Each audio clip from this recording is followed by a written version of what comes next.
Right, good afternoon. Welcome to the Pulse wherever you are watching us. This is Joy News, independent, fearless, and credible. And we are counting down to Easter. It is Tuesday, April 15, 2025. And it's always a pleasure to have you here on Joy News this exciting afternoon. My name is Elton Brobe, and we are live on X Spaces, on YouTube, on Facebook, and of course, on myjoyonline.com. My name is Elton Brobe. This afternoon, over 10,000 people, including trafficked girls and drug dependents, have been uncovered in a massive illegal mining settlement hidden within the Subi River Forest Reserve following a joint operation by the military and the Forestry Commission.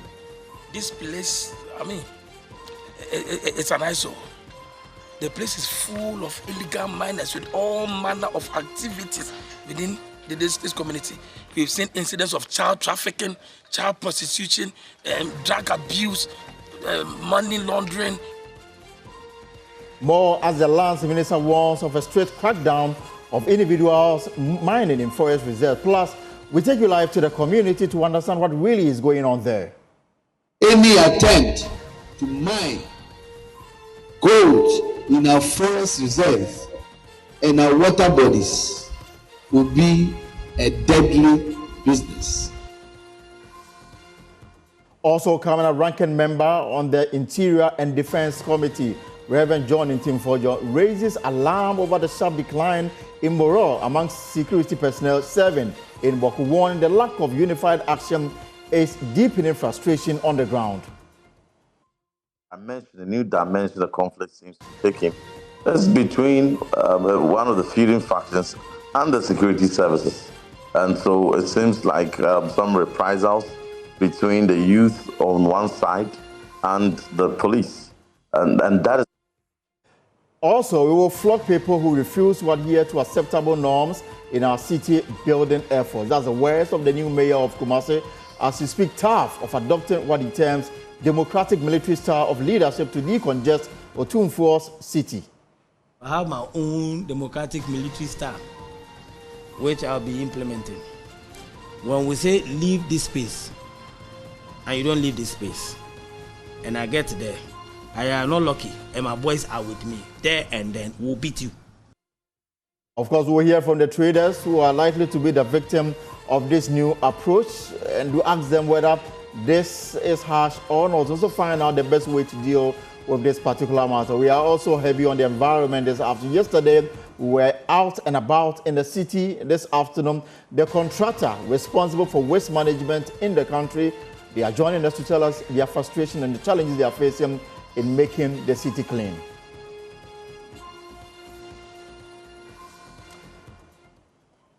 Guns. They are protecting.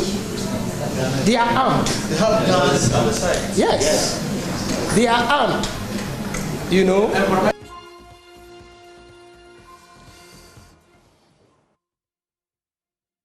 Here's a many more coming your way this afternoon here on the Pulse from now till 5 p.m. Be my guest as we share ideas on the way forward as far as the matters this afternoon are concerned. My name is Elton Brobe. When we return, we'll settle and deal with the various matters.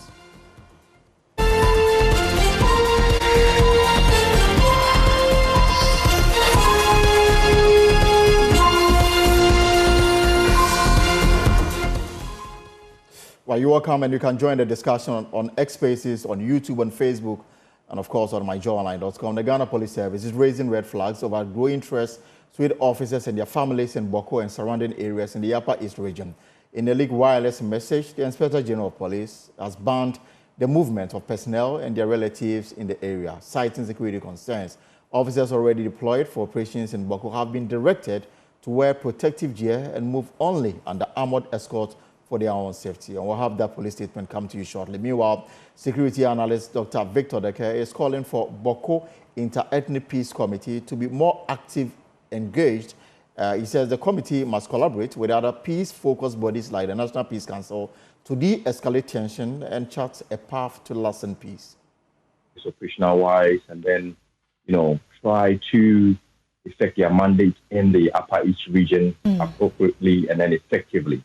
So I think this meeting is to also strengthen their relationships in the past, because we've had some incidents and issues with regards to how they cooperate, We can talk about the Ashaman incident and all that.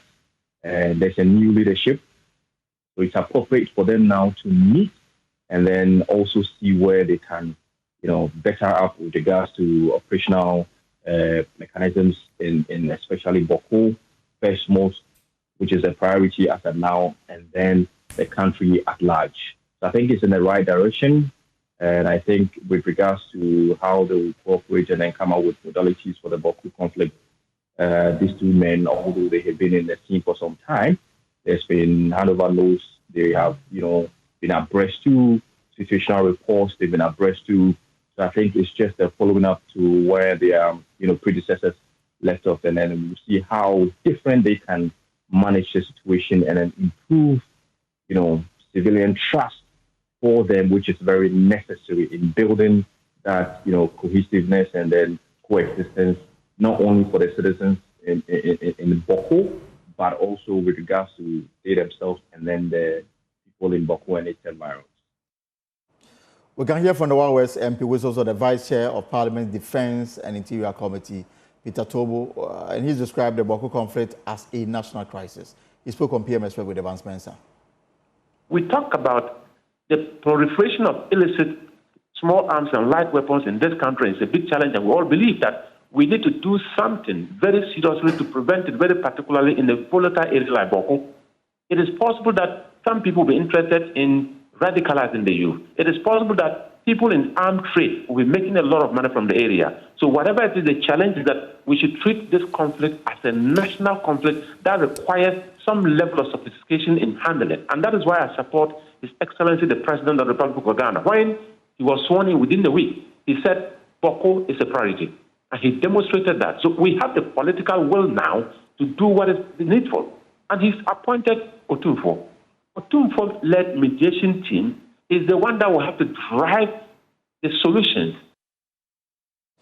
Well, also speaking on PM Express, ranking member of Parliament's Interior and Defence Committee, Reverend John Ntimfojo, raised alarm over the sharp decline in morale among security personnel in Bawku, warning that the lack of unified action is deepening frustration on the ground. What the minority is calling for is calm.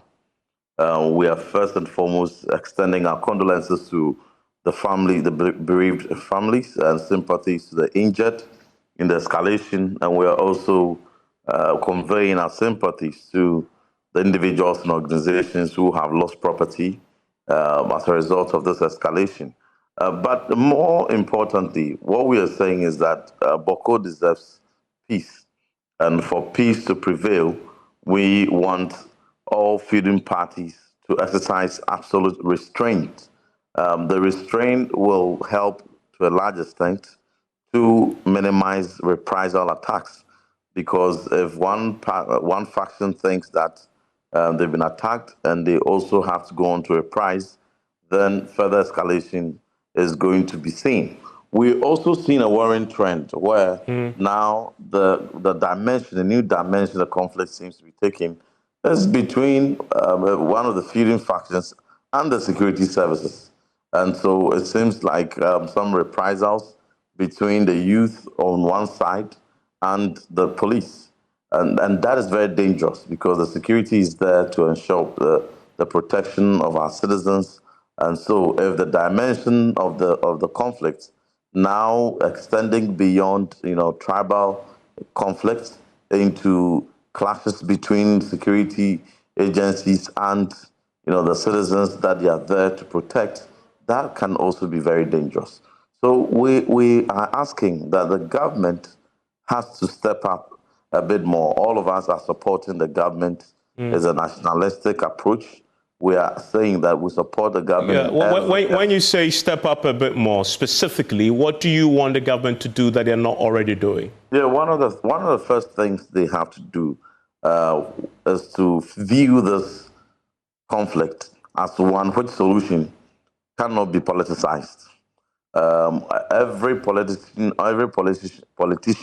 is also urged to depoliticize.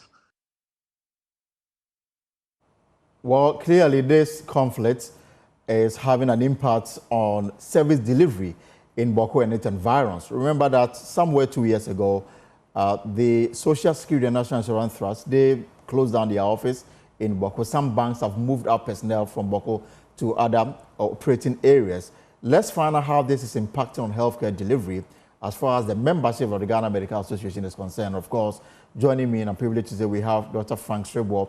He is the president of the Ghana Medical Association. Dr. Serebour, good afternoon and welcome to the Pulse. Good afternoon, Nelson. Great to have you here. Long time no see. I hope Kumasi. Yeah, long time. You left us from Kumasi and you came to Accra, so right. Accra is good for you. Great. So, Bawku, SNIT, they've closed down their offices. Some banks have moved to other operating areas. I don't know how your members are facing their daily, responsibilities in the midst of this uncertainty. Let me say good afternoon to your viewers, and then let me say hello to those who are listening to you as well. Indeed, it is a disaster for even us as medical doctors who are working in Bawku at the moment. A lot of our doctors in Bawku currently are working under extreme emotional stress and fear. And if you speak to them, you realize that most of them are not themselves. And they will tell you that their output has really gone down. So what is happening is that for some of them, even going to work is a problem. So absenteeism is something that is very much rife. And a few of them have decided to leave. So we have some who have left and they are currently in Accra and Kumasi and they are refusing to go back. What is also happening is that there are some of them who are in administrative positions and they are unable to enforce any discipline. So, for example, if a worker doesn't come to work and you decide that you even want to take disciplinary action against the worker, the next day your photograph is plastered all over and you are threatened that if you don't take care, you'll be the next target. Wow.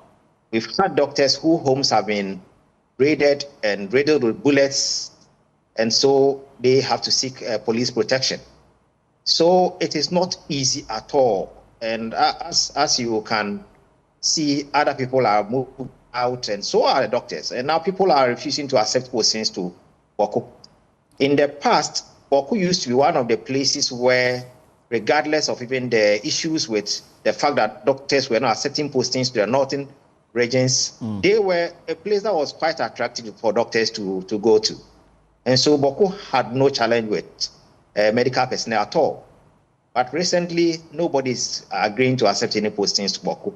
Those who are there are leaving, and those who are even there working are working under extreme fear, and they fear for their lives. I had calls to even had a discussion with the minister recently, telling him that there's a need for us to look at pulling some of the people who are so much afraid of their lives out of the danger zone and sending them to places where we believe they can be safe. So healthcare indeed is also being affected with this conflict that is going on in Bawku. So the doctors who have had their homes attacked, was it targeted attack or they were just caught in the crossfire? I'm sure they were caught in the crossfire because subsequently we've not heard that they have been harmed in any way. So it tells you that you can't be safe. And if you speak to some of them, they will tell you that we are working when bullets are flying. And then what you hear is about those who are shot dead. The injured ones is the doctors who are attending to them. So you can imagine. So there's a lot of work. And in fact, if you are not careful and they see you as tilting towards one side, that is also another challenge for you. So even attending to the injured now becomes a very dangerous enterprise as a doctor. It's a dangerous enterprise, absolutely. So it's so difficult for us to be able to deliver the needed health care that we have to deliver in such a situation that is happening in Bawku. It's quite difficult. And in the last few years, how many of your members have left? Do you have a figure to it? Recently, we have about 10 doctors leaving. And this is very recent. And as at last month, we have 2 doctors who have left. So, and one is now in Accra at the moment. He is jobless because we've not been able to secure posting for him at the moment. But what is happening is that those who are even there, you constantly have to be checking to see whether they are okay, what is going on. And it's not easy for those of us who are even in the south, that there's a responsibility that we need to also ensure we take. Some have decided to move their families away whilst they are still there delivering service. Okay. I think that they are the brave ones and they are doing very well.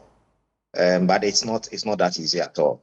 So those who have left, they left on their own. They didn't go through the administrative process to say, I want to transfer from Bawku because of the security situation there. Some of them left on their own. Some, the fact that their lives were threatened directly, the health administration had to pull them out. Wow. And so for such, there's no administrative action against those who've abandoned posts?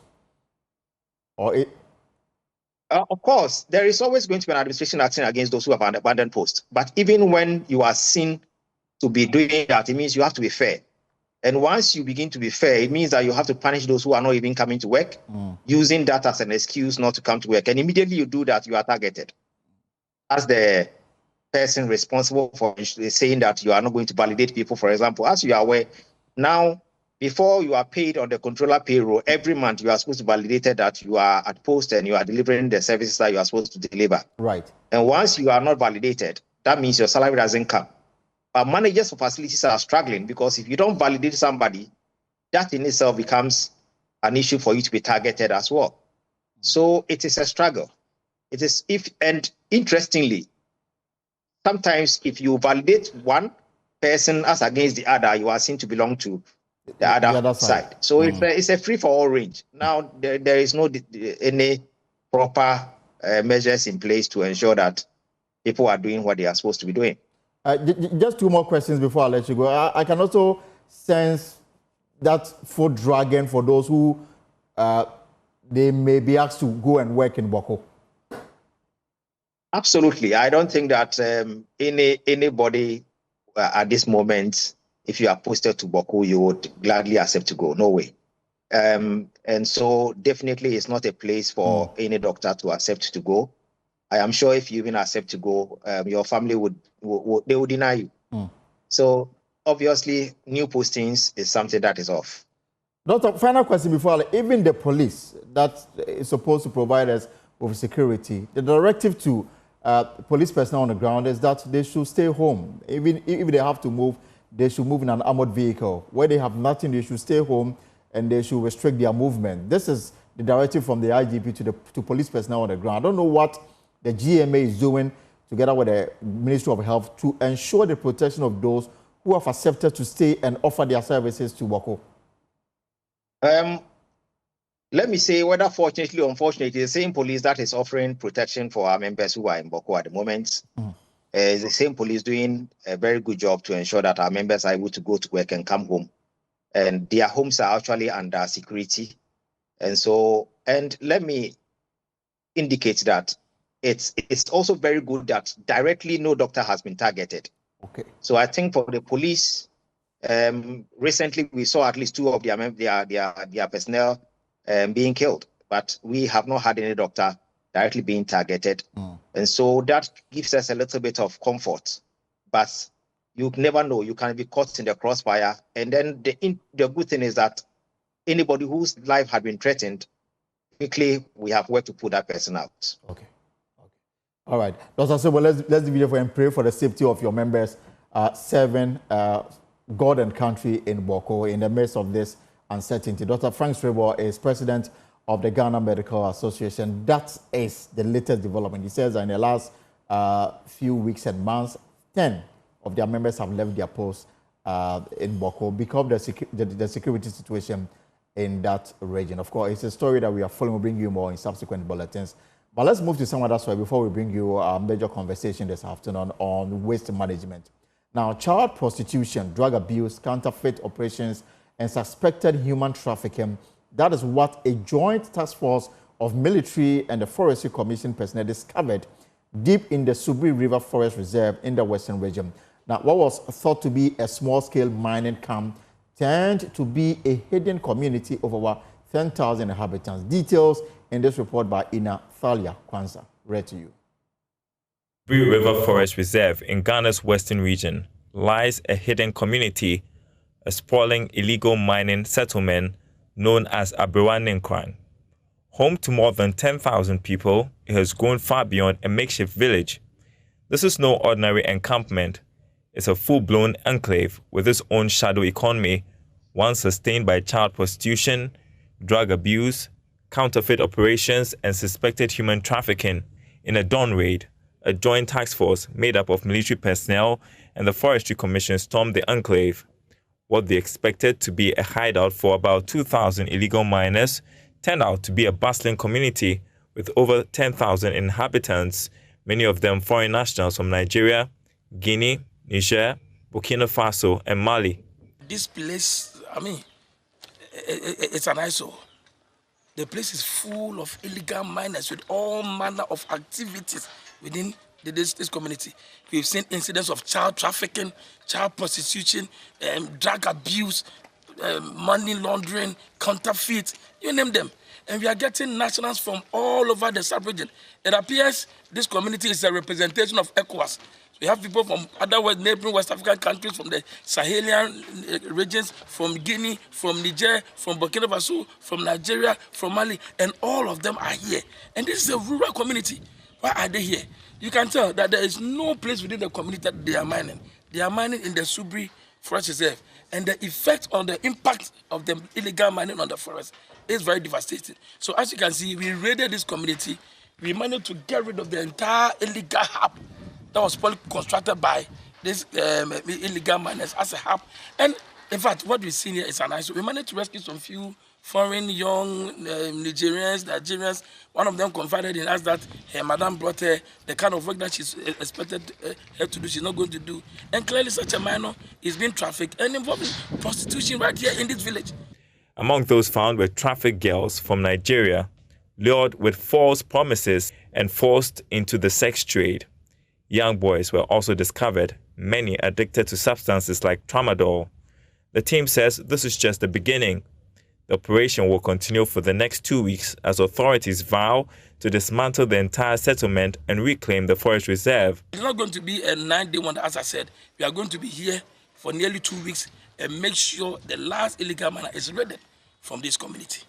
I've always been sounding a caution, and I'll use your medium to sound a caution. Notice is hereby served. I want all the miners to get out of this community, get out of the forest reserves, get out of our rivers. As Ghana's forests come under increasing threat from illegal mining, Bawku Conflict stands as a stark reminder of how deep-rooted and dangerous the crisis has become.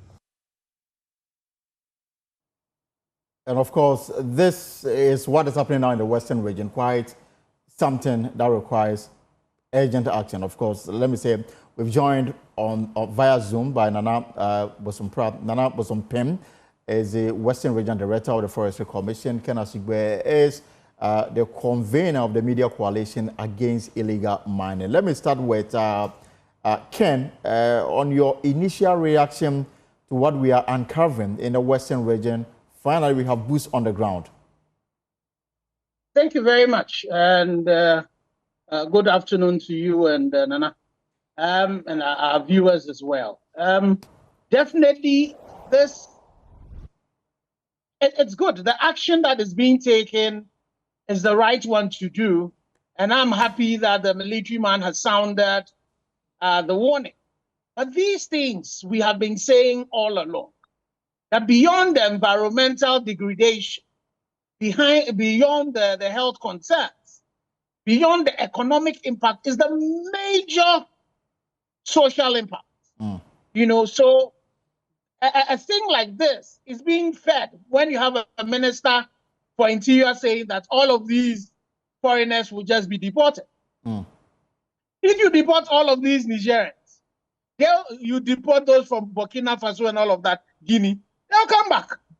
They will come back. Your borders are porous, you know? And so this is an existential crisis that we are facing, where you have this community of so many people deep inside the forest reserve, and look at the things that they are doing. And so it becomes a melting pot of all kinds of criminal activities, and it is very, very devastating.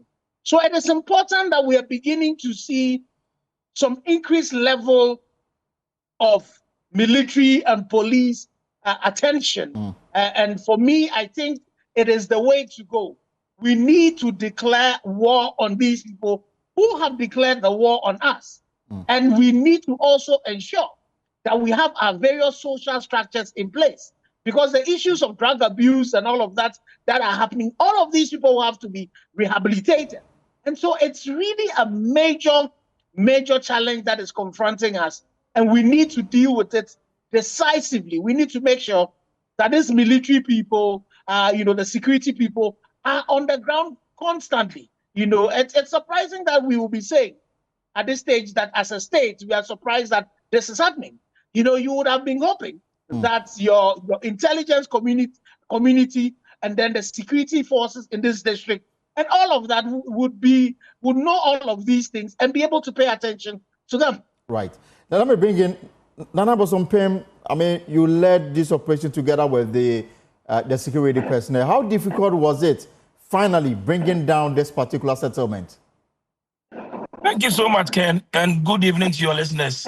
It is true, this has been a safe haven for all manner of criminals coming from the sub-region. If you look at the record for the past year, there have been 154 cases of illegal mining in forest reserves in the western region alone. If you take that of Takrady, the Subi River Forest Reserve, the reserve within which we are acting now, there have been over 90 cases of mining just this year alone. These people have fortified themselves. They have a gang that operates 24/7. They call them the Budos, heavily built men. Some refer to them as the committee. And anytime we attempt to enter the forest, we are resisted.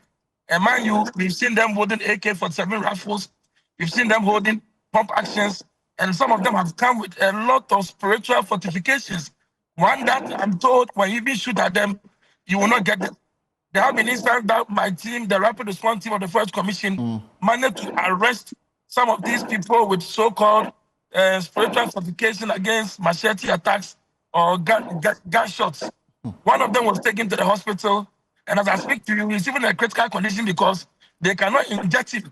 They are trying to give him infusion. The needle will not penetrate because we are told he swallows certain things. And this is the caliber of people that have invaded our region. Today, for instance, we witnessed a lot of people from the sub-region, like I said in the morning. Our environment is now becoming a representation of the ECOWAS region because you have all manner of people coming from neighboring countries to engage in this illegal mining activity. We've seen these incidents of human trafficking, and it looks as though now Ghana, through the illegal mining menace, is becoming a hub for the trafficking of women and young girls. So pathetic. We saw a lot of them inside the forest. Drug trafficking, we saw it. We saw cocaine. We saw India hemp. We saw those tramadol and the red substance whatsoever. They are all there. And today we saw the gangs operating, the mafia system, where the miners will even have to pay every day to a supposed group they call the committee to be able to be there. If you fail to pay, you are molested. And they are charging them 200, 300 on daily basis for them to go and mine. Now, as I speak to you, we can say nearly 3,000 hectares of forest reserve land in the Takrady Forest District has been impacted, destroyed by these activities of the illegal miners. So you can see the modus operandi. They settled on the fringe, a community that abuts the forest. It doesn't used to be a community, but they created this just on the boundary of the forest. So when they move from the community, they quickly enter the forest to engage in this illegal mining activity. It's very pathetic. It's a dastardly act. So, apart from this, are there other slums or are there other settlements in the region that you maybe also be targeting? Yes, yesterday we targeted an illegal community settlement called Abroa Ninkline. And mind you, this is not a community. This is not a building. These are wooden structures, makeshift structures. Somebody will just use some wooden planks and plywood and create a 4 by 3 meter size room and rent it out. There are brothels, there are casinos, all with makeshift structures. So yesterday we had a community called Abroa Ninkline, where we could estimate more than 10,000 people within that illegal community. Some are directly involved in the illegal mining activity, others too, the economic activity associated with the illegal mining. They sell provisions, they engage in prostitution, they bring in drugs, they bring in... So almost like a lawless establishment, if you like. Yes, Nana, can you hear me? Nana Bosompe, can you hear me? All right, we'll see if we can re-establish contact with Nana Bosompe, but Ken Asigbe is still with me on the line. So, Ken, the key question here is sustainability. How do we sustain this operation such that we will not leave after a day and then they are back and then there's discussion, people like you raise the issue, government, portray semblance of working to raid them off, and after a week, we are back to the same discussion because raiding illegal mining sites did not start today. Well, thank you. But before we even go there, so Nana tells us about 3,000 hectares of land impacted. For all those hectares of land that is impacted, each hectare, it will cost you $40,000 to reclaim it. For just one hectare? That is 40 million. 120 million is what you need to be able to reclaim that land. You would ask yourself, where is Ghana going to get that amount of money? This is only the Western region. And so, for me, I think one of the things that we need to do, and some of them government is beginning to do, is being able to ensure that we're embedding a lot more smaller military groups at various vantage points. So they are easy to, they are nimble, you are able to move them as quickly as possible. Right. But another thing that should happen is the fact that Nana's team would have to be militarized. We need to train our forest guards to be like the Rangers of the US and make sure that they have arms more superior to the AK-47s, the pump actions that these people are using. And so, some of the things that the minister has talked about, making sure that whoever the DC is in this particular community, who would be the district security chief, one of the KPIs would be to ensure that this particular place that has been taken over stays like that. Right. And whatever we need to do to let that happen, we need to do that. Okay. Nana, are you still there? Yes, I'm back. And so sorry for the break. It's raining inside the forest, so there's intermittent in the network fluctuations. All right. So I just want to find out. I was saying, there's another community called Jerusalem. And it's even worse than Abraham, the first area we visited. And I wonder why they chose the holy name Jerusalem. So tell me about sustaining these fights and fighting to the very end. What is the plan going forward? For we'll continue. We're going to go the long haul. We have the support of the Ghana Armed Forces. The Forestry Commission is putting a number of logistics available to us. In fact, we wanted to make a lot of arrests, but we are constrained logistically because of the fleet of vehicles we are using. We are not able to arrest enough people. But going forward, we are being sorted out by the Forestry Commission of Ghana. So we are sure to be able to bring this thing to hold. In fact, our main goal is to make sure this community never resurrects again. Nobody goes there to build this community again. Even yesterday, when we raided the community and burned down the entire structures, this morning, we went there again to see people laying foundation to rebuild, meaning they have come to stay. So it tells us that this operation needs to be sustained. So what did you do? So for such people, what did you do to them? Those who are trying to rebuild their demolished structures. Inside the forest, they are so smart. They are so smart.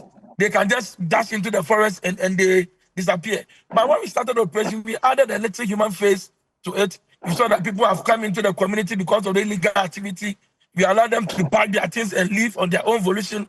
Those that were recalcitrant or being obstinate, we managed to bend their things and get them out. This morning, we were there to enforce this same thing and went to the next community called Jerusalem to do exactly the same thing. Bend down the whole illegal hub.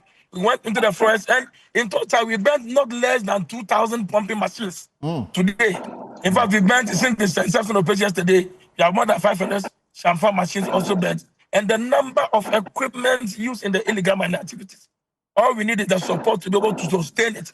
I wish we even had the resources to go and camp, build a camp inside these communities for some time, retreat, go back intermittently to see what is happening there, so that this ugly act doesn't resurface.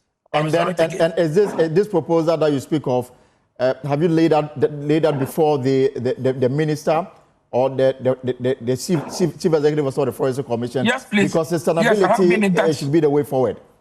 Yes, please. I think we have been in constant touch with the chief executive of the Forestry Commission.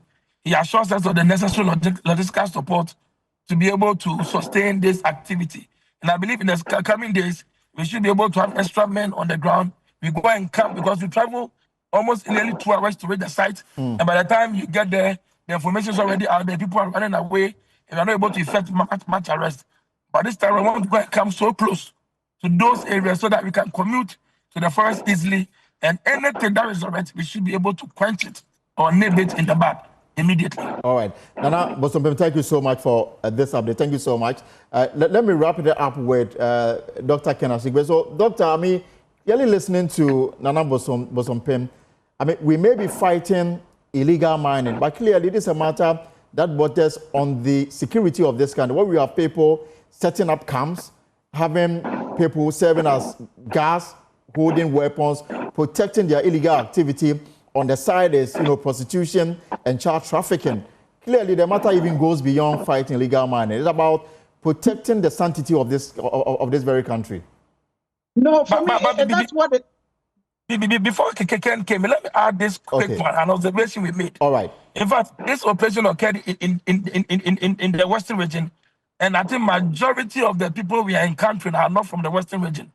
We've seen people from the neighboring regions, and we've seen people from the Upper East, Upper West, and the Northern region. What about non-Ghanaians? What about non-Ghanaians? Yes, there are a lot of Ghanaians from the Upper East, Upper West, the Northern region, and the Savannah. And we saw a lot of indigenes from the Bawku area. And in our interaction with them, we are told that they come to work here to be able to repatriate some amount of money to their kinsmen to be able to fight. So they've created what WhatsApp groups, some of them we saw on their phones, that is like Bawku citizens outside the main Bawku environment, and they come to engage in Galamsey and repatriate money back to support the conflict. And if you look at what is happening there, some of the people told us that if you come downside to work and you don't send money back to support the conflict in Bawku, they will attack your family. So it tells you that the illegal mining menace is funding the conflict in Bawku. No wonder it has exacerbated. All right, Nana, thank you so much. Ken, Dr. Asigbe, if you can wrap it up for us. Yes, so again, you see, this whole thing, for me, is to tell His Excellency that the fight against this is about it's the democracy of our country that is at risk. Because you see, and we've seen this in Mali, we've seen this in other places. The fact that we're bringing these people, foreigners in, the level of armaments, the weaponry that they are, at their disposal. So we need to really nip this in the bud. We've gone beyond the time where we're looking at the dire ecocide that is happening. But what we are now doing is that we are brewing, and this one, and I told you, that the spoils of this particular conflict is of this particular endeavor is fueling the conflict that is happening in there. So it is important that national security, the intelligence apparatus get involved into these places, infiltrate into these places, so that we are able to actually arrest these people. Don't let them get into the forest and go and regroup again. We need to really deal with these things and deal with them decisively. And I would want to commend Nana and the Forestry Commission people and the police and the military who are sacrificing their very lives. As we speak, one of their colleagues is still at Komfuanochi fighting for his life. So we all need to pay particular attention to this particular issue. And the Interior Minister needs to listen to this and say that his prescription of deporting foreigners is definitely going to enable them to go and come back. And these things will continue. All right, Dr. Ken Asigbe, thank you so much. And of course, Nana Bosompem, the Western Regional Director of the Forestry Commission, he led that operation. He says that they've made a proposal for them to have a permanent camp in some of the areas that they've rid of the illegal miners and the other things that they have been doing in the forest. Now, join us. Is this new wave, is this new approach to dealing with illegal mining the way to go? We are on X Spaces. You can leave your comments there. We are on Facebook, on YouTube, and of course on myjoyonline.com. Let's move to local governance now. And the new Metropolitan Chief Executive for Kumasi, Richard Ofori-Agyeman Boadi, says the Assembly may resort to corporal punishment in dealing with congestion in the city. You observed several attempts by former city mayors to instill sanity in the central business district have failed due to lack of political will and the failure of the police to arrest and prosecute people violating the bylaws. Nana Yaojima was at a news conference and filed this report. The Kumasi Metropolitan Chief Executive, Richard Ofori Boadi, has signaled all persons occupying pavements and unauthorized spaces in the central business district of the city to vacate ahead of a major decongestion exercise on Wednesday. The newly confirmed city mayor says his administration intends to use sustainable means to ensure a lasting solution to the problem. Mr. Boadi indicated his routine tour of the city will include a group of men who will administer the instant punishment. So I have my own democratic military style, which I'll be implementing.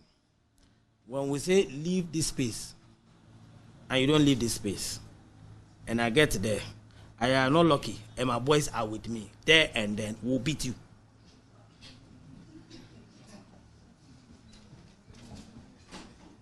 There, in the middle of a doom.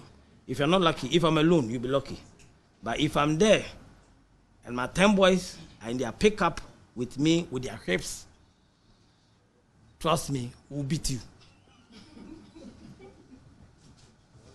If you don't want to experience that kind of situation, do that which is right and which is lawful. This is Otumfuo City. This is the Asantehene City. This is the Garden City of West. The Kumasi mayor says persons who have erected metal structures on the road for their trading activities will also be dealt with. If you're on the pavements, just adjust. We'll be able to bear with it for some time. Not perpetually. We'll be able to bear with it for some time. But please, in the middle of dual carriages, we will not encourage anybody to be there. And then if anybody is erected any pole on a tire rim and it's on asphalt, that one, within 2 weeks, they themselves must take it out. I'll not come and drive you. Within 2 weeks, take steps. If you have any metal pole erected on a rim, which is on an asphalt, anywhere within the central business district, please take steps. Because after 2 weeks, after 14 days from today, we'll work at night. Every rim, every metal that we see on the streets in a dome will be given to scrap, free of charge. For Joy News, Nana Ojima, Kumasi. Time to bring in the mayor of Kumasi, Ofori Agyeman Boadi, for some explanation on what he said. We'll also be speaking with the traders. They also have some concerns they are raising. Let me bring in Mr. Agyeman Boadi. Zuba, good afternoon. First, congratulations on your new role, and welcome to the program. Well, if you can unmute for me, Zuba.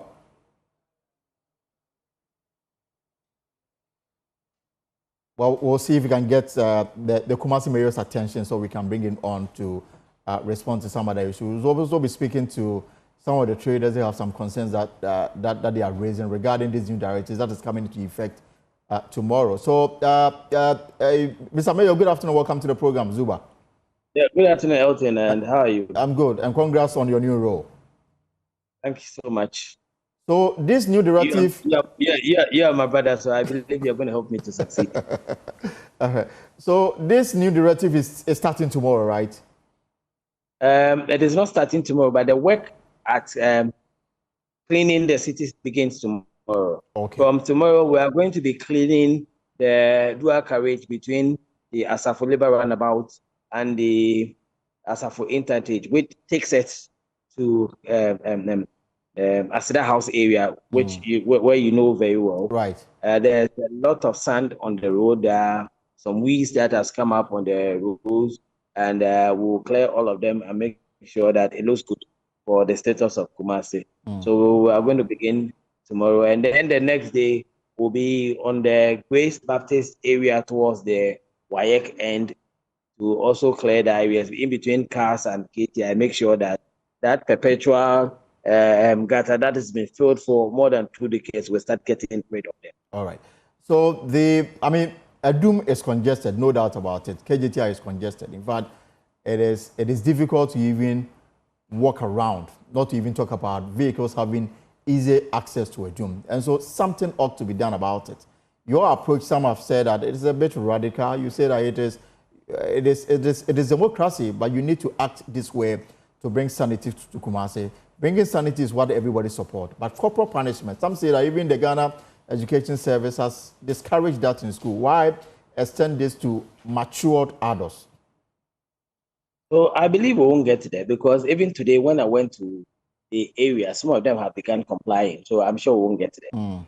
Everybody wants to have a clean Kumasi. And Elton, right from my days at Garrison Preparatory School at the 4BN, this is what I had dreamt to do, to help impact on the development of my city. And for me, it is such a beautiful privilege for me to leave footprints. And I want to make sure that I manage a clean, sanitized city that is poised for investment, that is poised for business development. And I am going to do, I'm very much determined, and I'm sure with the support of Nananum, with the support of Otufo, President, and the people of Ghana, I'll be able to deliver on this mandate and make sure that anybody that comes to Kumasi after 6 months will see clear manifestation in terms of how we have managed our city by way of sanitation improvement. And I want to have everybody to support me to embark on this ride. So this threat or this warning, if you like, you don't intend carrying it out if there's full compliance. On the other side, you may do it if there is lack of compliance. From what I'm beginning to see, we won't get there. People are beginning to comply because what I'm doing is that I'm not lumping everything all together because I don't want to fail. So I'm taking them bit by bit, step by step. So for the first period, I am going to handle those who are within the median. If you are in anywhere in a doom and there's a dual carriage in the middle, make sure you take steps, you get out of the place. If you're on the pavement, I'll come, but not now.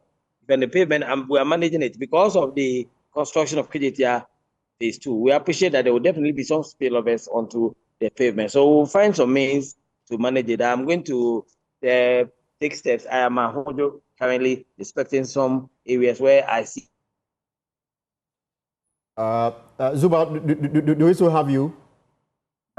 So going forward, we'll be visiting Abinchi tomorrow to see what we can do over there to immediately take some of the traders there. Okay. All right. We are losing. Yes. For vehicles to move. We are not getting a very good connection to the Kumasi mayor. Let's see if we can reconnect with him. But Nana Kwesi Prempeh is the president of the Federation of Kumasi Traders. Nana, good afternoon and welcome to the program. You've heard your mayor. Is this something that your members are ready to comply? Sure. Good afternoon and good afternoon to the mayor. Definitely, my people, we are ready to comply with the directives of the assembly. And then the issue of caning, if members don't comply, is this something that you welcome? Well, I know with respect to the issue of caning, we think that at leadership, we will engage, we will have a meeting with the mayor to discuss the best possible way to engage the entire trading fraternity so that we will have the assembly. I don't think it will get to the stage of caning. As we all know, some may be recalcitrant along the way, but I don't think the intent, I cannot think for the mayor, but I don't think he mean real caning as Kumasi has experienced in the past, that's during the PNDC era. I think he had good intention for the city, but restricting to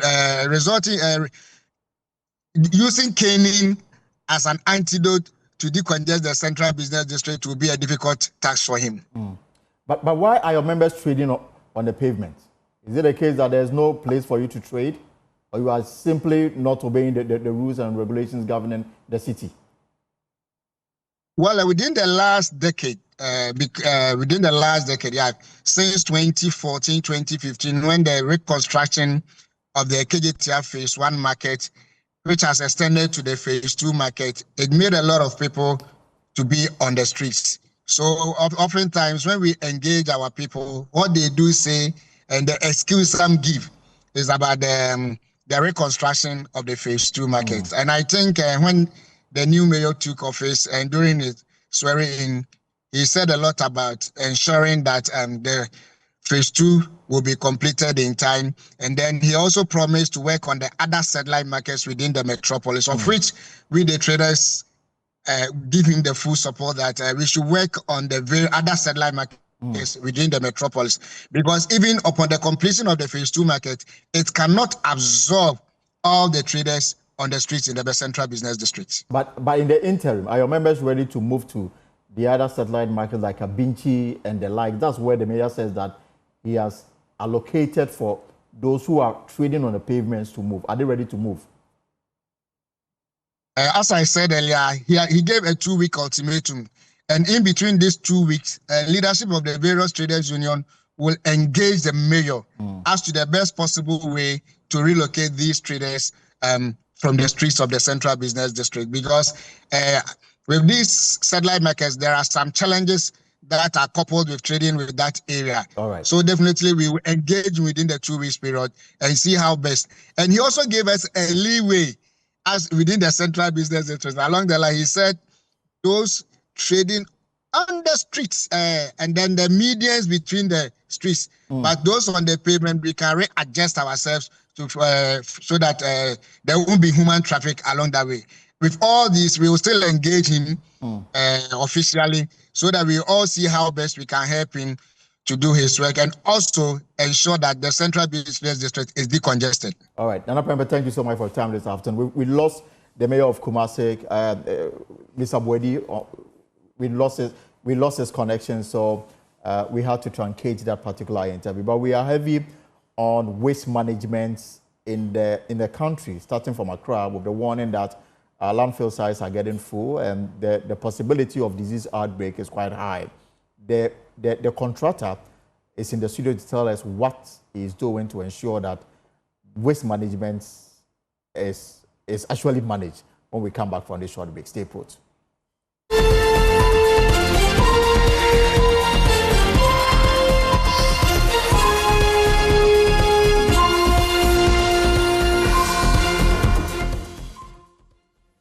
Welcome back. Of course, we are live on all our social media handles, on X Spaces, on YouTube, on Facebook, and of course on myjoyonline.com. Next on the show is our major conversation this afternoon. Environmental officers at the Ablekuma West Municipal Assembly says they are under attack from armed scavengers. The Bebu Glife Basiyisi area has been engulfed by filth as unknown persons have taken over the area, dumping waste at the site illegally. The Municipal Environmental Health Officer, Samuel Tete, says they are helpless in fighting the impasse because not even military presence is deterring the armed scavengers who have taken over the place. James Aveji is with the Parliamentary Committee on Sanitation and Water Resources, who are currently on tour of some assemblies, and has this report. Military came in on about 3 occasions. Have they been arrested? Have they been? Yes, in fact, like I said, we seized 50 tricycles, no less than 50 tricycles. Honorable, as I speak right now, the people have machetes and even guns.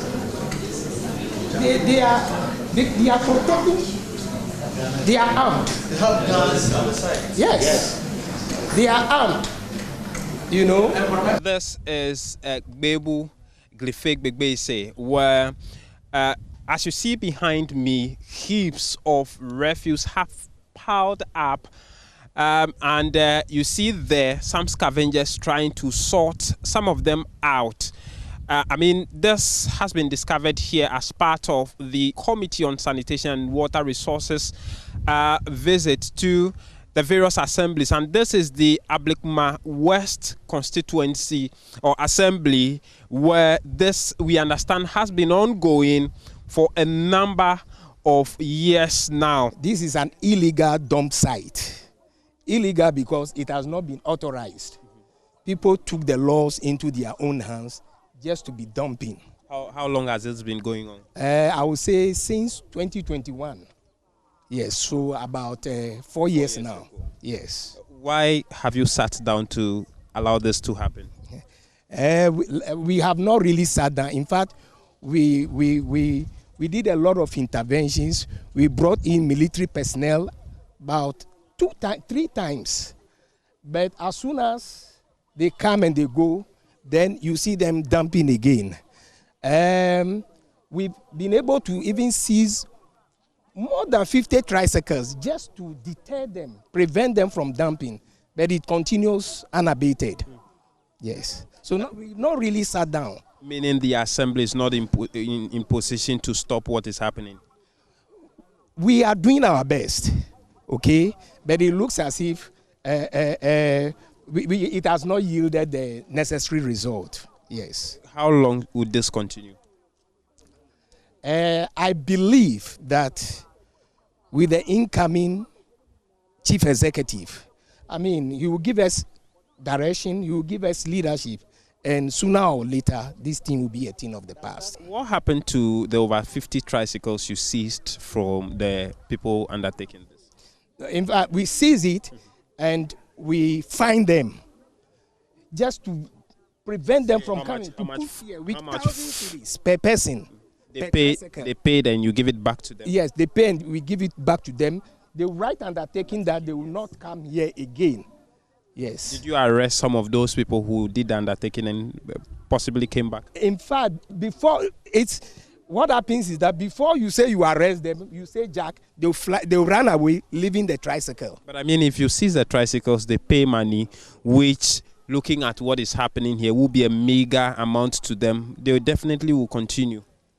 You see, at least we started something. We believe at the time that it should have served as a deterrent to others. People would have hoped that if you arrest them, you take the tricycle, when they come for you, hand them over to the police to prosecute. Because this is illegal.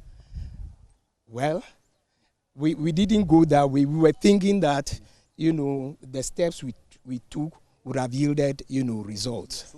Moving forward, is that an option you'll be exploring? Yeah. If you lay your hands on them, you hand them over to the police? Yes, it's an option we will explore in future. Yeah. To take care of all of this. The last proposal we wrote, something around 7 million Ghana cedis. Yes, it's deep. It's very deep. What you are seeing is just the surface. It's deep. So if government wants your assembly to take care of it, will your IGF be able to do this? No, not at all. No. How much IGF do you have? If you should be contributing to this, how long will it take you to take care of it? Again, please. I'm asking how much IGF do you dedicate to this? And if you be contributing to this, how long will it take you to take care of it? Oh, even if we use 20% of our generated IGF, we have about 5.6. 20% of that will be about, yes. So it will take decades. So we need help. Okay. We need help. Thank you. Honorable Committee, these are some of the youth who are trying to sort a few of the things out. You see there the gentleman trying to separate a few things. Aiko, Chief, how are you? Everything cool. How is it going? Everything cool by the grace of God. What exactly are you guys doing here? Most of us, we have been working here. We have been picking rubbers and camp and that damaged ones, the one that they have used. People have been using it for more things, so we have been picking it for small deliberate. That's what we have been doing. So you are not the ones who bring the refuse here? Are you the ones who collect them from the town and bring it to dump here? No. We are workers here. They have been doing theirs. We too are doing ours for here. Meaning when the baller people bring it, then you come to pick a few things from it? Yes. What exactly do you pick from it? We have been picking damages rubber, like this one you can see. Damages one, but they will just go and refine it and do its new one. That's what they have been doing. I mean, so the business side of it, in a day, if you are able to work the whole day, how much personally do you get from this? You see something. More times, if you are working and you are not supposed to tell someone what you have been earning a day or something, but little drop of water make a mighty ocean. The small that you have been getting, you have been managing. But I cannot tell you that. I'm sure that the little is mighty in a day. Because the thing is that if you don't work, you don't get. It can afford at least three meals in a day. Sometimes cannot afford, but we have been trying. That's boy. If you are a man, then you have to try for it. But a lot of people have been coming for it. Our brothers, like the way. So you sort, you are like middlemen, you sort, then you sell to people who also go and sell to other people. Yes, of course. The concern is that this place is not supposed to be used for refuse dump, and so what is happening here is illegal. Do you know about that? As for that one, please, I cannot say something about that one. Has the assembly come to you to tell you that what you are doing here is illegal before? No, I'm coming from far away to work here. From where? I'm from Kofodia to work for. So you came to Accra purposely for this? Yeah, but it's not that purposely for this because the way that. Well, while some attribute the problem to over-centralization of the sanitation contracts, which they say hamper effective supervision, local governance experts have added their voices accusing leading waste management companies of failing to deliver on the services it is paid to provide. This afternoon, I'm joined in the studio by Ms. Emma Ajua Apia Osedua. He's Director of Communications and Corporate Affairs. Azumla Ajua, you're welcome. Thank you, sir. Also in the studio is Reverend Dr. Ebenezer Ada, Head of Vector Control Services. Reverend, you're welcome. Thank you. Right. So, I mean, this conversation started yesterday. Okay. The Committee on Local Government, they are going on their rounds in the city to understand what really is going on. What came to light is the fact that waste management is becoming an issue. Landfill sites are getting full. The last time I spoke to AMA, the impression I got is that they are now even moving outside of Accra, sometime close to Koforidua, to find a place so that they can dump the waste. First, let me ask about the sanitation improvement package and whether it is working. Let me start with you, Ajua. Thank you very much, Elton. Sanitation improvement package is what we call, as one of our service lines, SIP project. And this is the project where we provide trucks and containers to municipalities, metros, and districts per their request. And then we also provide fuel for haulage, as well as hauling waste from the markets and the low-income generating areas. So this is what we do. And going forward with research, we realize that some municipalities, metros, and districts don't have similar demands. So per your demands, we provide your own customized package for you. That is what we call this. All right. So, Reverend, so the question therefore would be, how best have you managed this under the SIP? Okay, thank you very much. First of all, the name is Ade. Right. Ade, thank you very much. You know, looking at the number of people that are converging from rural areas to the national or urban area is so alarming. If you want to the waste is also getting bigger. Exactly. The amount of waste that comes to Accra is so alarming. Everybody from anywhere of this country wants to bring his goods to Accra, and therefore it's becoming a load on service providers. And we brought this package because you cannot just do collection straight away and then you haul it. How do you haul it? There's a need for us to get a place where all these waste will be gathered. So when it's gathered, then we move it. But if you look at the pace in which Accra is moving, we tried transfer station. Whilst there are these small tricycles, they cannot move all the way to the transfer station. There was a need for us to have a semi-transfer station within Accra in which they can first of all use as a point of contact to offload the waste. Is there a relationship between you and them? Because now you see them all over the place. Is there a relationship between those who are using the tricycles and then this mother company, Zoomlive? No, please. There's no such relationship? There's no relationship. Initially, in fact, we provided some of them. There was a program, a PPP program that came into place. We initially gave some of them free of charge to be able to help convey all these waste into the appropriate place. But it got to a point, everybody gets money and want to buy these tricycles. And they are even charging more than us. We charge per month, but they charge per haulage. As soon as they charge you, just one time, they get more money. And when they get it also, they are unable to send it to the appropriate area. Sometimes you wonder where they actually dispose of the waste. They dispose it illegally. Anywhere they get it, they dispose it. Where you were showing, it is not our site. It is these illegal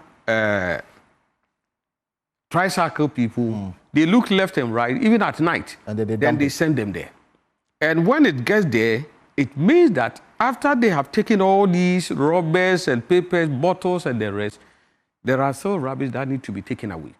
And this call for enforcement by law or assembly law enforcement, because it is the duty of the assembly to create a neighboring environment where we service providers like Zoom Lion will be able to haul our waste, even though we are collecting.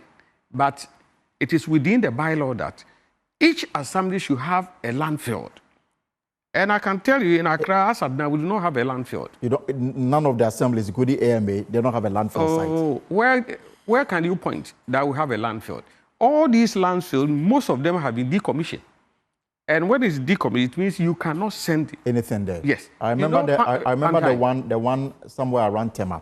I remember I remember with President Akufo-Addo, you had laid something like an AstroTurf on it. That's right. Meaning it's been decommissioned. It has been decommissioned. It means that we have to stop dumping over there. If you look at the one at Ashimota some years back, it has been decommissioned. What about the one around between Agboba and Abokobi? That's Pantine. Yeah, that's It's long time it was decommissioned. So now people are looking at settlement, but they are not thinking where we'll put our refuse. These refuse are from our own household, but nobody wanted to be at his backyard or her backyard. So it's creating problem. Whilst we are looking at, we are expanding, we must also look at where can we put this. So and we you say try that it's the responsibility of the assembly to provide. Yes. Or to create space to be used at landfill sites. I'm telling you. And that is not happening. It is not happening. They themselves do not even have a place where they will use, because wherever you want to use, the resident over there will fight against you. But the resident there want us to pick their waste. But where to send them, they don't care. And this is something that we should all think about. And we cannot just be hauling, putting them here, creating landfills. We are trying to move to what? Try to move the recycling. We'll come to that, but I just want to understand the challenges very well, and then perhaps I'll allow Adjoa to come in. So I'm interested in knowing the challenges that is making it so difficult for your company, for example, to meet the dictates of the SIP contracts, because that is at the heart of all this. The SIP contract is running, and we are providing the necessary items that we have to provide, such as the containers, and then make available the trucks, make available fuel for haulage. And these things are happening. We also sometimes are contracted to haul away some heaps that come up within areas, such as what you showed. Right. Right. So with this, it is fine. But one major problem is the payment from the government. I would tell you that for 2 years now, we have not been paid. You've not been paid for work done? For work done. In the last 2 years? Yes. So whatever we have, we put in to make sure that the job is running. And in the last 2 years, you've been living up to your responsibility? Yes. Even in the absence of payment? Yes, because this is essential service, and you will not be able to halt for even a day. At most, a few hours, then you make arrangements to get things to fix. Maybe if today your vehicle in a particular municipality is broken down, you can go to the next one and make arrangements to fix it. But we have not relented on our efforts to do the assignment that we have been given. But Reverend, despite this challenge that you spoke of, and the fact that even the assembly themselves are unable to provide you with the landfills as well that you can do your work effectively, these same assemblies in the Greater Accra region, for example, they are not happy with the centralization of whatever contract that is regarding the sanitation improvement package. And they say that you are not living up to expectation, they are not getting value for money, and the best way for them is for government to give them the contract to do it themselves. Yeah, thank you very much. I don't know who is making that assertion, but initially, all these waste and others were with assembly.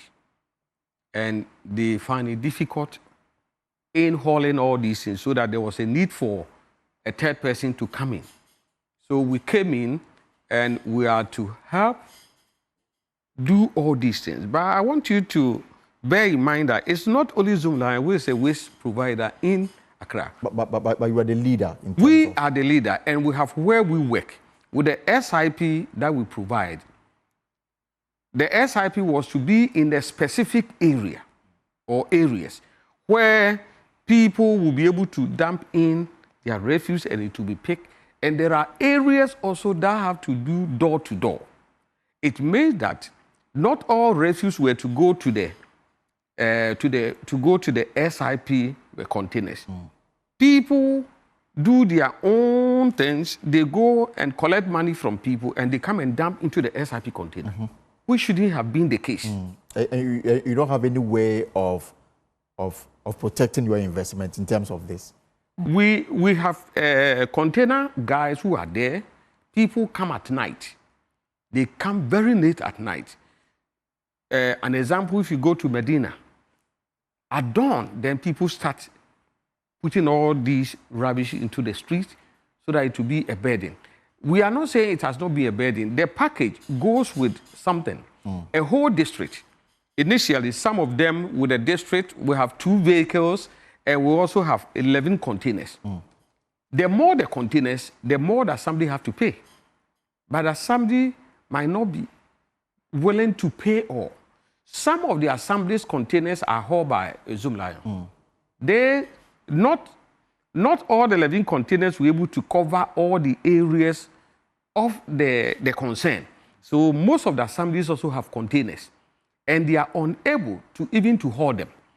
So as we haul ours, gentleman agreement, they will also haul theirs as well. Okay. So if they are fighting for it, you know, the this thing is just do it with pre-finance, then they pay us. And if you look at the amount of money that goes into this, the vehicle that must move, as at now, people move, we move all the way 40 to 43 kilometers to be able to haul one communal container.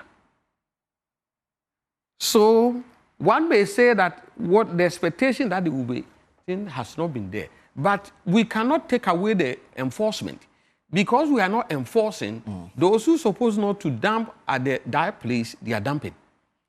Things we're supposed to be, they have to do their own indoor collection.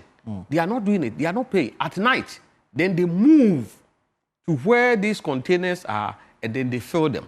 Okay. But we have managed the containers as possible as we can. We are not saying we have overcome it. There are a lot of instances. Roads leading to landfills are not good.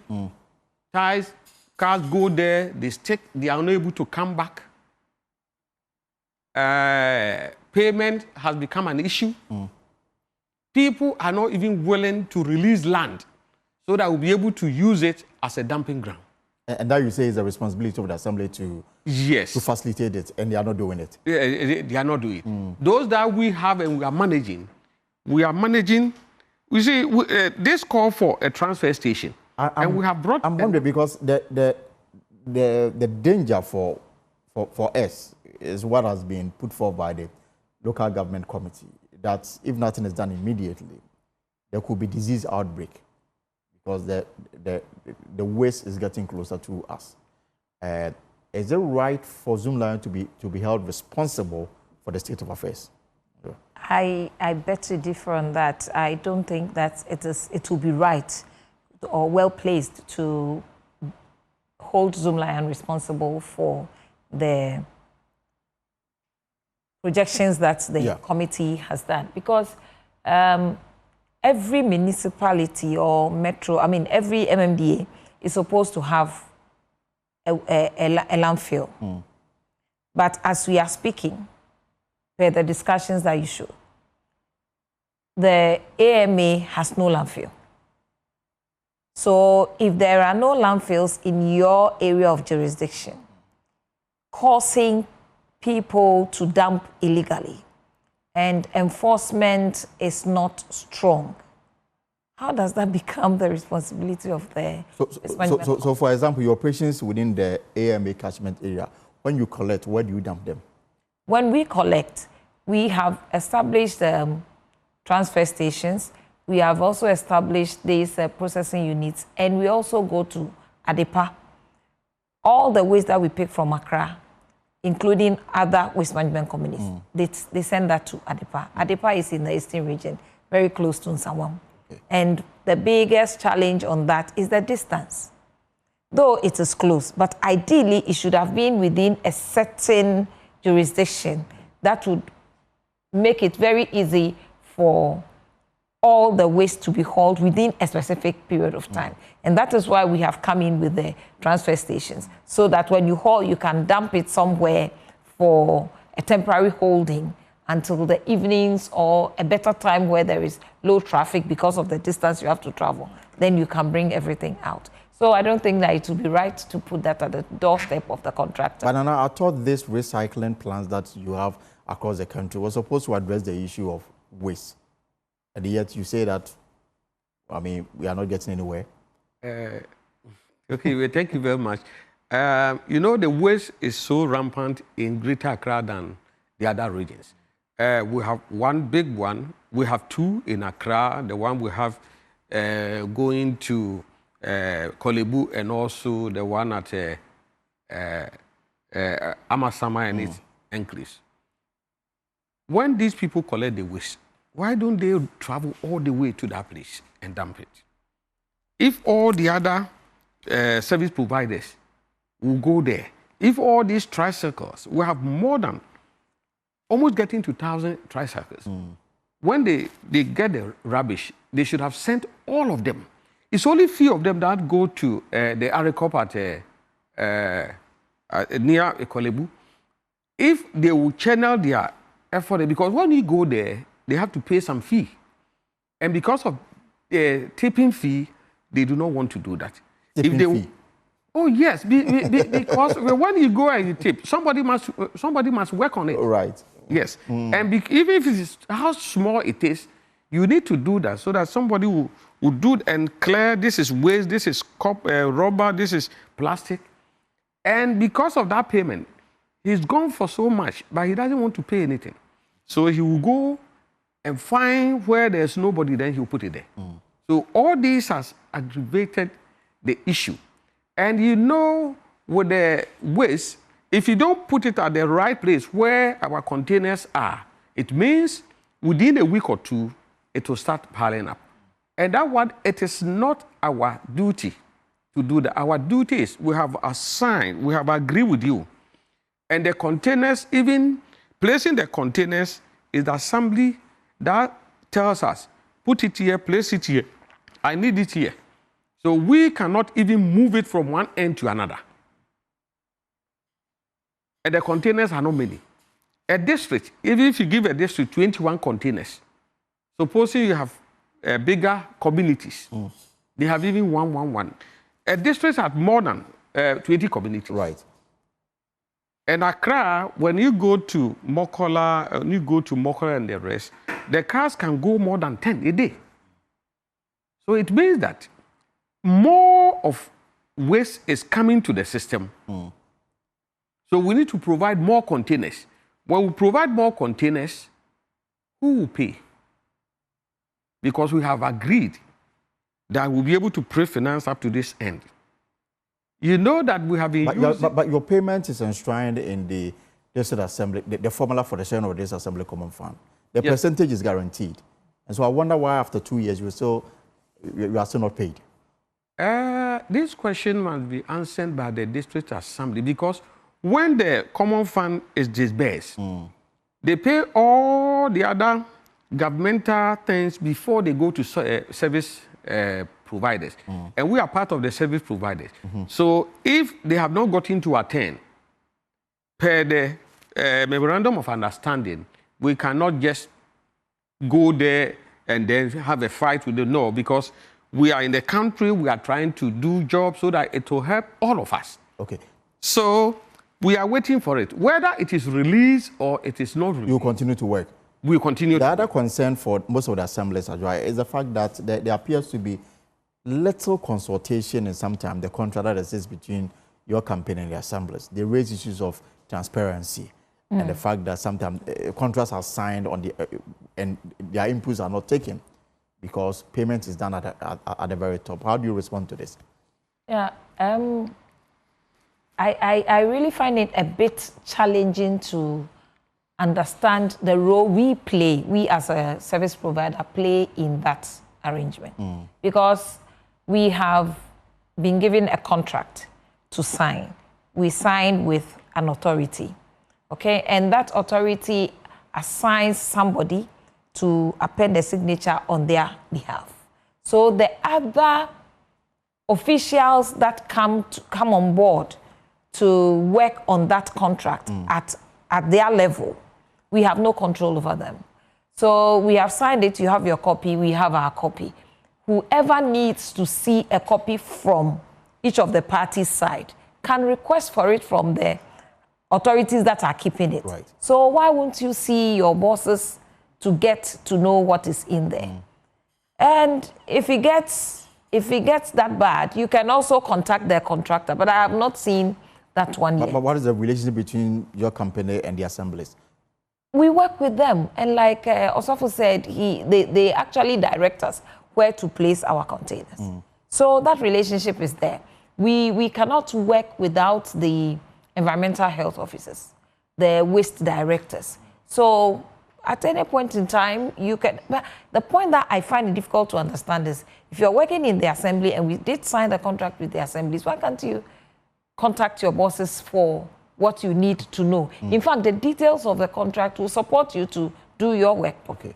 Yes. So the major thing that causes one of the challenges to us is the distance. The distance where you pick it and where you dump it. Yes. So for everybody. Well, so when the non-formal people pick, they are not ready to spend on fuel. So they will not be able to travel all that while. Let's say you pick waste from where? Let's say somewhere around the beach. You have to travel from here to Adepa on a tricycle. That's quite a distance. I mean, if I were a tricycle rider, I wouldn't go that far. So they would end up dumping somewhere else, and that becomes another challenge.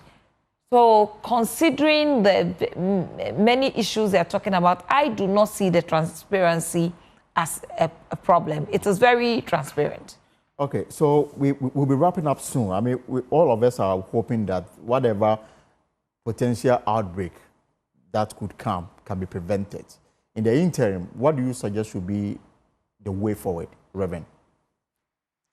Okay, thank you very much. The way forward, first of all, everybody must come on board. The district assemblies will engage them, they will also engage us. Wherever there are issues, we will all come to the table and then we solve it. There has not been any problem that there's no solution. It is not yet a rainfall. The rain season has not yet set in. Where we have a lot of refuse, we will be putting much effort or vehicle into them to be able to have to haul them. Okay. So that there wouldn't be all these things here and there. But those areas that you show, which are not within our jurisdiction, is also there. So enforcement must also be so strict so that the outbreak might not come from there to come and affect the bigger one. Because when it is already in the container, it will be lifted and it will be sent to where it has to be. But where it is on the floor and it is on the ground and it is not where we have our containers, that is where we have a big challenge. Right. Because it means that we need to abandon what we are doing to go and then collect all the other things which are not in our purview. We are saying that everybody that has been given a consignment, whether in every district, play your role, make sure that when you get the refuse, they should go to where it's supposed to be. Do not just pass anywhere and throw them anywhere. and then Zoomlion name will be mentioned. It is very, very serious that we do that. And we are also appealing that we should be given some funds because it is capital intensive to do this kind of job. Very, very capital intensive. And you've not been paid for 2 years. Servicing, 2 years. Some of them might even be more, but we have patience. And you have workers to pay too. Oh, why not? You see, we have worked with various governments, and we know that it is not easy managing waste. If we don't try to move waste to where it has to be, maybe trying to process them, and we want to do landfill, a time to come, we may have to travel all the way to Suhu because we may not get any land anywhere. You know, when the landfills with that depart, it was far away. But as people keep close to the landfill, then they start complaining. Okay. They don't want you to dump there. So we are appealing with all of them. Everybody, if there is a need for you to pay for door-to-door collection, pay. Don't wake up early in the morning and go and throw your beans, your waste anyhow. If we do that, and we also get funds from government to be able to service the vehicle, to be able to buy fuel, because they go a long distance, to be able to pay staff also, I think everybody will be. And we are ready to do that. We have done that for years, and Ghanaians know that when it becomes feasible, we come in. When there was COVID, you played your role. Yes. Okay. We played our role. Let me allow Emma the final words on this conversation before we go. Okay, so my final words will be that for the non-formal people who are also trying to help manage the waste, don't just engage in the collection. Invest a little bit in the transportation. You can find a transfer station near your area of collection, and then you dump there.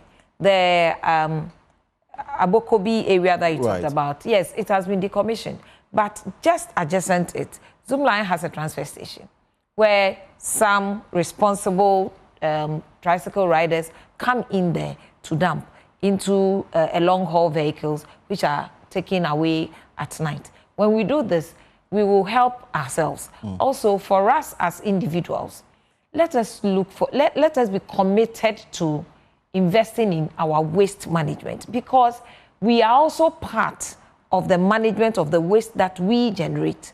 We generate the waste, and our responsibility as individuals is that we need to get a receptacle. Now, it has become very easy. Your contractor in your area can support you to get a receptacle. Why won't you do this? But rather, in the night, you bundle your waste and throw it in the middle of the street close by. Whom are you expecting to come and clear that one? And when it rains, the volume of plastics that rush onto the road, I wonder how we are dealing with this thing. So in as much as the contractors are responsible for managing the waste, the individuals are equally responsible, same as the government, to deal with the policies and make sure that the bylaws bite for us. All right. We'll leave it here for now, and it's a conversation that we'll continue to have, because we are doing rounds across the country to understand what really is going on. But you have been listening to Ms. Emma Adwoa-Appiah-Osei-Dua. He's the Director of Communications and Corporate Affairs, Zoomlion Ghana Limited. Of course, Reverend Dr. Ebenezer Adai, Head of Vector Control Services. Thank you so much for coming through. We'll take a short break here on the pause. When we return, we'll be wrapping up. Stay put.